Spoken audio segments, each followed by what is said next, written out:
दरअसल ये कहानी एक ऐसे सुल्तान की है जिसने न सिर्फ ये दुर्ग बनवाया बल्कि यहां 38 साल तक शासन किया। उसके शासनकाल में यहां पर बहुत शांति थी, लेकिन ये एक बड़े तूफान से पहले की खामोशी थी।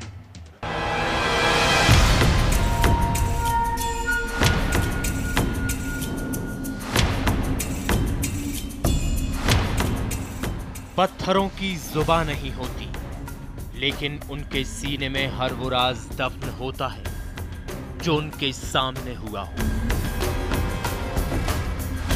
किले की प्राचीर से लेकर गलियारों तक, हम्माम से लेकर शहंशाह के दरबार तक, जितने पत्थर उतनी कहानियां। इस किले में 38 साल के कुशल और शांत शासन की दास्तानें आज भी ताजा हैं। मूल रूप से इस भव्य दुर्ग का निर्माण करवाया तुगलक वंश के शासक फिरोज शाह तुगलक ने। हम आपको पहले भी बता चुके हैं कि फिरोज शाह को भवन निर्माण कराने का शौक था। फिरोजाबाद दुर्ग के नाम से जाने जाने वाले इस किले का निर्माण हुआ 14वीं शताब्दी के मध्य में। बात है सन 1391 ईस्वी की, जब मोहम्मद बिन तुगलक का इंतकाल हो गया। तब फिरोजाबाद की गद्दी खाली हो गई। पूरे राज्य में अराजकता और असंतोष फैल गया।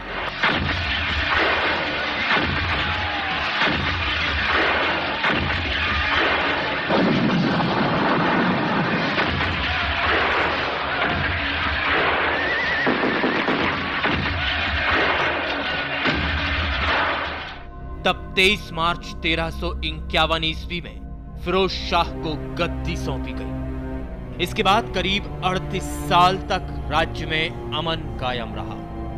ये वो शांति थी जो आने वाले तूफान के पहले की दस्तक थी।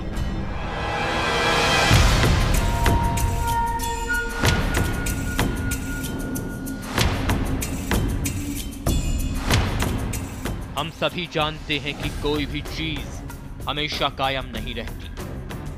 सालों की लंबी खामोशी जब टूटी तो राज्य में परदेसी आक्रांताओं ने हमला कर दिया, और उसके बाद जो मंजर था वो आपके सामने है।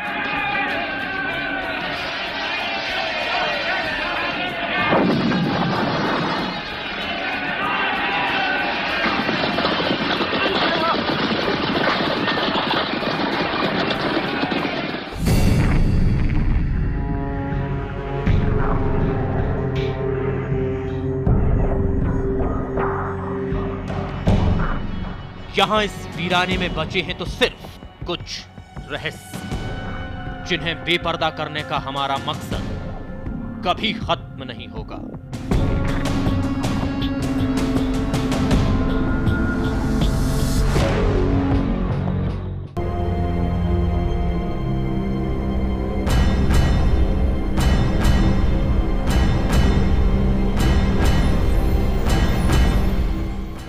दुर्ग के मुख्य द्वार के सामने की तरफ एक विशाल प्राचीर के पीछे फिरोज शाह ने अंगूर का बागीचा बनवाया, जहां बादशाह अपनी बेगम के साथ तफरीह पर हुआ करता था। बागीचे के पीछे प्रजा के लिए एक विशाल कक्ष बनवाया गया था, जहां बादशाह आवाम से मुखातिब हुआ करते थे। यूं तो इस दुर्ग से ना जाने कितनी दास्तानें जुड़ी हैं, लेकिन इनमें सबसे दिलचस्प दास्तान की हमारी खोज अभी जारी थी। इसी कड़ी में हमने अपने कदमों का रुख आगे की तरफ कर दिया।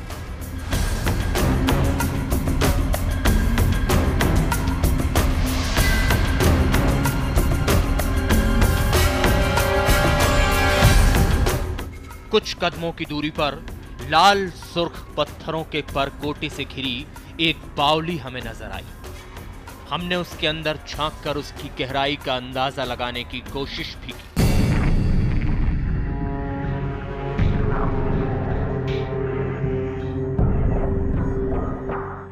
लेकिन हुआ कुछ नहीं। बावली चारों ओर से दीवार से घिरी थी। यहां भी हमें कुछ खास नहीं मिला। तो हमने रुख किया बावली के ठीक सामने बनी इमारत का।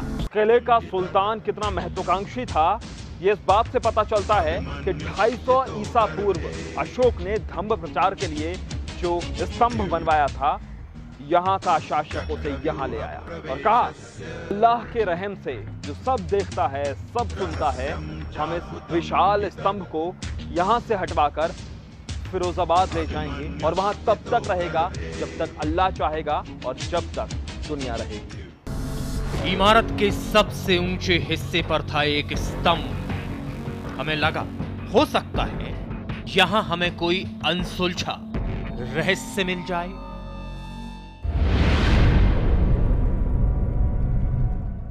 कड़ी मशक्कत के बाद हमें यह राज तो पता चल गया कि यह स्तंभ आखिर यहां बनाया क्यों गया था।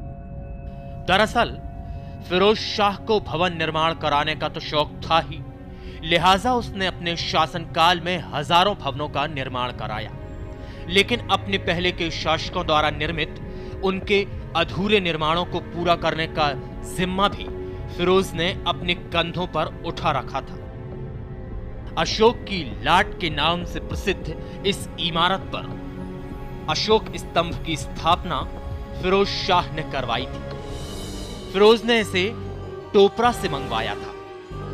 मतलब साफ था कि 12वीं शताब्दी में बनवाए गए इस अशोक स्तंभ की सुरक्षा और संरक्षण फिरोज शाह के लिए कितना अहम था।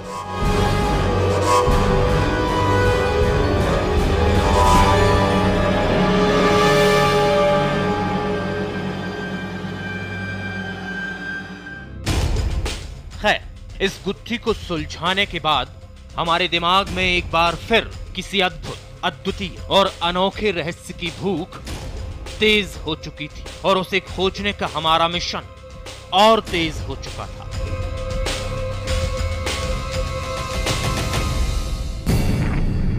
कुश के फिरोज के हर पत्थर से हम यही पूछते रहे कि आखिर रहस्य है कहां।